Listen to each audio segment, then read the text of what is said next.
The funding for this video is provided by the amazing members of my Patreon. Also contributions from viewers like you. Thank you. Yeah, I started from PBS Kids. What you gonna do? Fight me? Anyway, roll the video. On June 12, 2012, a show premiered on Disney Channel that ended up having a strong impact on Western animation that many people did not expect since Avatar: The Last Airbender.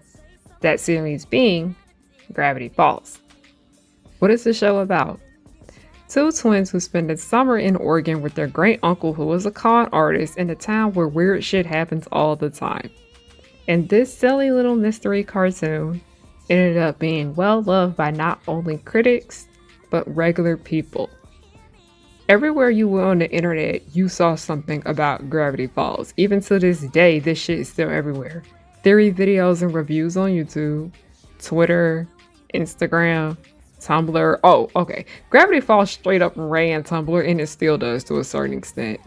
Wattpad, pictures at fan cons on DeviantArt, and Rule 34, unfortunately. Yuck. Disney sees how this show got a fandom. And this is what influenced its other animated series that has come along after it. For better, and for worse, Gravity Falls would not have been the pop culture phenomenon that it is if it weren't for fandom.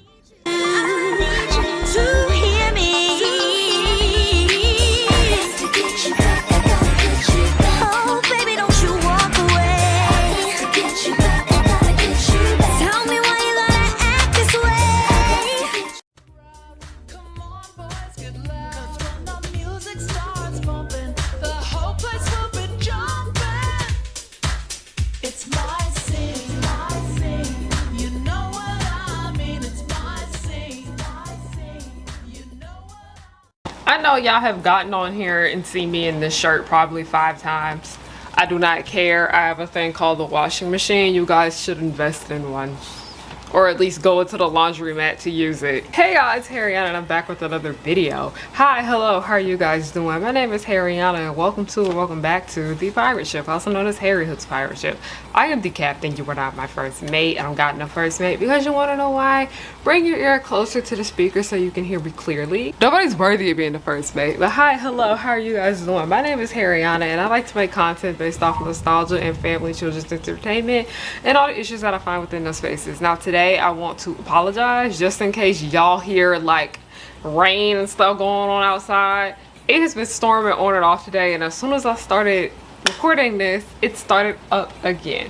But I really just wanted to get on here and talk to you guys about a positive thing that fandom has done, because oftentimes we just get on here and just talk shit about fandom because it's well deserved. But fandom can be a great place at times, and I do want to elaborate on that because nowadays, if something does not have a fandom, 9 times out of 10, these producers don't give a fuck. They will cancel it in a heartbeat. Where we do have the occasion where it was like First Kill and they canceled that shit just for being homophobic and anti-black, but we're not talking about that right now. We're here talking about how if something does not have a fandom, especially in this day and age, you may never see nothing new from it again, okay? Like, it's not just with television and movies and books specifically, but that's what we're focusing on, because if you notice when it comes to the music industry, if an artist really does not have like a big ass fan base, they record labels be quick to drop them, be leaving them out there unemployed, and they gotta fish for their own work and this and that and the third, which leads to a lot of artists becoming independent so they can keep all their money and they're not in bad contracts and whatever the fuck. Like I said, fandom plays a big factor nowadays when it comes to the kind of media we consume, because if something is not being talked about on the internet, like I said, you may not see much of anything from it again. Hollywood producers, they pay very, very close attention to, I'd say, Tumblr. They pay attention to Tumblr as much as they don't want to admit it. They be over there lurking, okay? Y'all be stealing a lot of y'all ideas from Tumblr, thinking that nobody is gonna catch you on that. No, we see it, but mainly it's Twitter when it comes to this.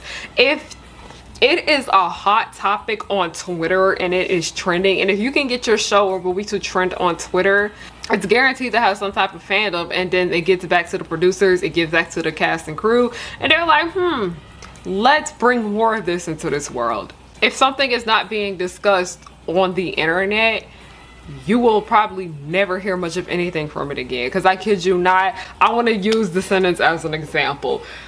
Probably within 2 months of the first Descendants movie coming out, Disney had went ahead and announced that they were going to be making a sequel. And mind you, the only thing with Descendants that was out at the time was the book and then, you know, the movie. It's honestly like Disney felt like they were pushing for Descendants to have a fandom because they gave us so much material in that short span of time. Because within 1 year, we had a web series called Descendants Wicked World, which was very, very half-assed during season 1. Season 2 is much better. That's a negative of fandom because fandom can lead to very, very half-assed and rushed productions. And anyway, by the way, the first movie came out and then also the first book came out. So we had 3 things for Descendants. So there was a lot of material right there for fans to engage with. But then right after that, they announced that they were going to make a second movie that ended up filming that next year in the fall.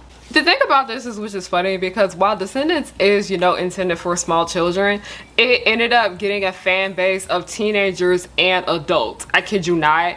Descendants ran Tumblr at the end of 2015. Everywhere you went, you saw some shit about Descendants. It was trending on the damn fandometrics. If you get on the fandometrics, like I tell you, these Hollywood producers and these anime people, they be looking at that shit.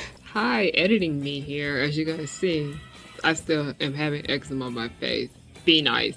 But I realized I didn't explain exactly what the fandometrics is, and the fandometrics literally read a definition from fandom.tumblr.com. The fandometrics is the result of our efforts to compile a database of Tumblr's most talked about entertainers and entertainment, and tracks the shift in our users' collective conversations. So basically, how the fandometrics are added up are by tags, and tags, basically, you put tags on Tumblr talking about this and that and the third, and they gather the data of what has the most in said tags, and that is how they calculate the fandometrics. And the way tags are used on Tumblr is very interesting because let's say let's take Euphoria for example, because I remember this. You had Euphoria, that was like the #1 trending show at the time when it was airing season 2 in the beginning of this year. But then you also had the characters that were talked about. You had Lexi and you had Spezco, and that was a ship called Fexi, and Fexi ended up being the most talked about ship. And part of that had to do with why Euphoria was being talked about so much on Tumblr, is because people kept talking about that ship. It's very interesting how they collected data for the fandometrics, and it's too much work. Applaud all the people that do that. Descendants was on the fandometrics, okay? It was a big deal. It was trending on Twitter for a whole week straight after the first film. Descendants was a really, really big deal, and part of the reason why it kept coming back and kept coming out with new material, as you see they're making a new Descendants movie now, which I most likely won't watch because it just don't sound entertaining to me. I hikey don't care no more. I got my stuff in the past. I don't care about this pocket watch shit. I don't. While Descendants was not necessarily good, like I said, I am aware that this shit is trash, but it's my hot garbage, okay? Descendants having a fan base is what made it come back. It doesn't matter if something is good or bad. If there is no type of fan base right there with it, 9 times out of 10, you will never see much of anything from it ever again. Unless they try really, really hard to get that fan base.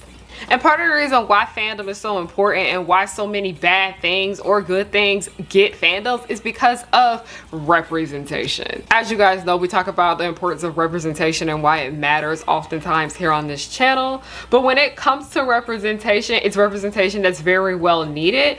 I remember when I went to Dragon Con last year, there was this really, really nice white gentleman that was talking about how nowadays a lot of Hollywood producers, they scared of people. Like, they specifically want to do better about representation simply because they know that it will make them more money. They know that if they have better representation and better portrayal of characters, that will bring in a new audience and that will have a new fan base for them. And you know, fan base equals money. Which is another reason why I think that is a good, because yes, we do need better representation in the movies and in the shows that we consume. But also, this is why I say y'all really need to support independent creators, because with independent creators, they actually care about what they are doing with this project right here. Where with Hollywood producers, they're mainly doing this because they're like, money this, money that. I will talk about a lot of what I'm talking about in this video in my long ass video that I am currently making about Disney XD. The main reason I'm making this one right now is because I need something to get out this week.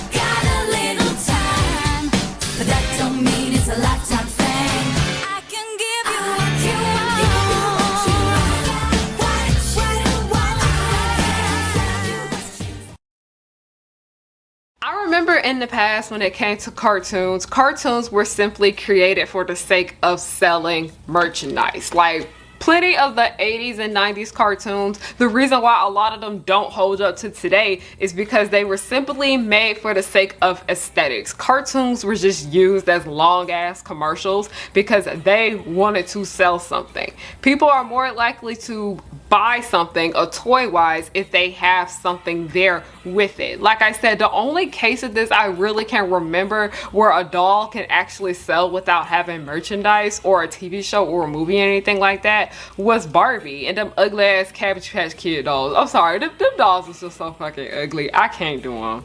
But remember when we had Bratz come out and we had My Scene come out, you even see with Monster High. Monster High's web series came out before the doll line was released. There was a book for Monster High that came out before the release of the dolls. They wanted to go ahead and garner in that fan base from the said material so they can sell them merchandise. They always trying to sell y'all something. I get it, because we content creators be trying to sell y'all stuff too. That's just the interesting thing about it, because while fandom is a great thing and it's a nice little community when it's great, oftentimes these executives that are in charge of the said media that we are consuming, they use fandom as an opportunity to make money. Like nowadays, almost everything out here has some type of merchandise that goes with it. Like even Bridgerton, they have been doing the Bridgerton experiences in multiple different cities here in America. And I kid you not, I don't really think there's Bridgerton merch, but this is an extension of the show, because they're like, we see this as a big deal. Why don't we do more with this and see how we can make money off of that? And it's something that no one ever thought they would do. They legit had a ball like the ones they have in the shows. That is smart marketing. And then you'll have other events too where people from these shows, like I remember Gravity Falls and My Little Pony, Miraculous Ladybug, they ended up canceling their fan panel this year. I remember Descendants used to have a panel at VidCon. They have these in-person events and they announced that they're going to be at these fan cons because they know that that will garner in more money. And yeah, like the entire purpose of a fan con is basically making money off of fandom. And also another way of making money off the fandom, why do y'all think so many shows have very specific kinds of outfits that they have their characters wear? They want y'all to buy that outfit and cosplay as it. And even when it doesn't even come to buying the costume yourself, if you make that costume yourself and it goes viral on the internet, the people behind that show, they gonna use that shit as free promotion. They'll be like, oh, people are cosplaying as this. And then other people who don't know anything about that will see that people are cosplaying as the said thing, and they'll be like, oh, let me watch that. I want to cosplay as that. And it brings in a whole different breach of audience, because I kid you not, there's so much stuff out here that did not have costumes for it at all until that fan base grew and it was there. Because I remember when the Hunger Games came out, they were not making Hunger Games costumes or merchandise for the most part. It was a lot of fans on Etsy and eBay making their own merchandise, making their own costumes. So when the entire year later, I wouldn't even say a whole year, but months down the line, we started to see more licensed Hunger Games merchandise, as we saw with Catching Fire. Oh my god, y'all, Catching Fire, this shit was everywhere. They was getting TV, fast food ads. There was an entire Hunger Games section of Hot Topic on the website and in the store. I remember when I went into Target, there was an entire CoverGirl section for the Hunger Games. They had really cute shit. I ended up getting a nail polish from over there and I wore the fuck out of it till it dried out up in the bottle. Like, I'm telling you, they see that people will be fans of things and they want them to spend money, which I do understand to a certain extent, as I do sell my own merchandise for my own brand. It's not necessarily a bad thing when companies use fandom as a way to sell products, because it makes the audience feel like they can have a piece of that show with them. That's why I don't really be complaining when I see people wanting to buy merchandise and this and that and the third, because I buy merchandise all the time for my favorite YouTubers. As y'all know, Local Black Child, I shop from her store all the time. It's called Hello Black Child. And I mainly buy it because while not only I do like her brand, I really just enjoy her. And going back on the cosplay thing, why do y'all think with Stranger Things they had Chrissy dressed up as a cheerleader? Because cheerleaders are popular Halloween costumes. And y'all know when they had Steve and Robin wear them goofy ass outfits when they worked in the ice cream parlor? They did that because they knew fandom would go crazy over those kind of costumes and wear the fuck out of them. And they sure did. I'm telling y'all, I did a Chrissy cosplay this summer. And I wasn't the only Chrissy. I saw so many different Chrissys. And they all looked great. Well, there are a lot of negatives when it comes to the sake of fandom. There are a lot of positives for fandom just as well. I understand why a lot of shows and movies do not come out with new material for the sake of them not having a fandom, because they're like, hey, if nobody's watching it, what is the point of doing this? But sometimes shows will continue to go on because they want to try and bring in that fan base. Like, I will take Ghost Force for example. I gave the show a chance. It has potential, and I really hope that the series does a bit better when it comes to season 2, because the setup is there, the characters are there, but so much of the plots are extremely boring, and it makes me kind of bad because you have this great setting, it's literally New York City, and then you also have these amazing characters and you have this great lore, but the execution is very poor. But sometimes you kind of have to work out the kinks and like the little kinks in the show and whatnot in order for things to be better. Because I remember the first season of Full House, and while I hate Full House, by the way, I don't like that damn show, while the first season of Full House, it's kind of bad. It's nothing compared to the show later on down the line. And as you see with Family Matters, the first season of Family Matters is it's so much different from the rest of the series, and that's because they figured out what brought in that fan base, and they kept the series going by adding more of this and that and the third and that, while also fixing up its writing. Ghost Force, in my opinion, it wants to have that same impact that Miraculous Ladybug does. That's why they keep pushing the show out, this and that and the third. And while the first season did not perform well at all, like it didn't, there's barely any material for Ghost Force on Tumblr. Every time somebody talking about it on Twitter is getting dragged, which is kind of sad, because a lot of people's opinions of Ghost Force just come from other people's opinions on the series. And it's cute background noise, it looks nice. Like, I'm not got to sit here and shit on it. Like I said, I mainly want to give it till season 2 before I can fully judge it, because like I said, the potential is there, it just needs better writing. With let me tell y'all, sidebar, the people at Zagtoon, oh Jesus, the fact that they only have one successful cartoon, and it is Miraculous Ladybug, and that's saying a lot about it, because Miraculous Ladybug has issues. But you know what? Miraculous Ladybug has a fan base. That's why you're gonna keep seeing more material for it. That's why when it continues to get dragged on social media, they keep doing shit knowing that it's gonna upset the fans. Like, it's a hot ass mess. But with Ghost Force, they don't have that same issue with the series. It's a completely different one, because every time people talk about Miraculous Ladybug, it's coming from like a Riverdale and a Euphoria kind of perspective, where it's like it's so bad that it's good and I can't stop watching because I'm attached to these characters. With Ghost Force, it's just negative rep the entire time, and I think them making tweaks to the series to where they can get it better will do much better about how the public perceives it, and it might actually get a bigger fan base, and that will help it. But I just wanted to get on here and talk about the importance of fandom. Like I said, we just shit on fandom all the time here, and I just wanted to do something a little different, something a little nicer, something a little bit more wholesome. And because these bills due and I have not been able to post because I had a bad eczema breakout on my face, your girl, I still got some bumps here and there, but your girl is feeling much better. Thank you guys so much for your positivity with this, because it was really hard to deal with. Okay, it's still pretty painful. I don't know if you guys can see, but yeah, it still hurts. But thank you guys so much for watching. If you want to know ways you can support me, I have merch. By the way, this Cat Noir do-rag y'all see on my head, harriyannahook.com. Use code HOTSPOT30 for 30% off your order. Merchandise and my blog is harriyannahook.com. I have a Patreon if you guys want to support the channel. I also have Buy Me a Coffee and Ko-fi links if you guys would like to donate to the channel. Every little bit helps when it comes to helping the Harriyanna Hook brand. I also have a GoFundMe link down below for my web series called The Progenies. The link to that will be down below. If you guys want to watch The Progenies for free, the link to that will be down below just as well. Please help us. We would love to be able to film another episode before the year is over. And if you guys want to know where you can support me for free, again, it's just to follow me on everything at Harriyanna, HARIYANNA. Thank you guys so much for watching, and have a good night. Cause I work hard to get to this point in my life. I'm blowing up, so don't hate, just congratulate.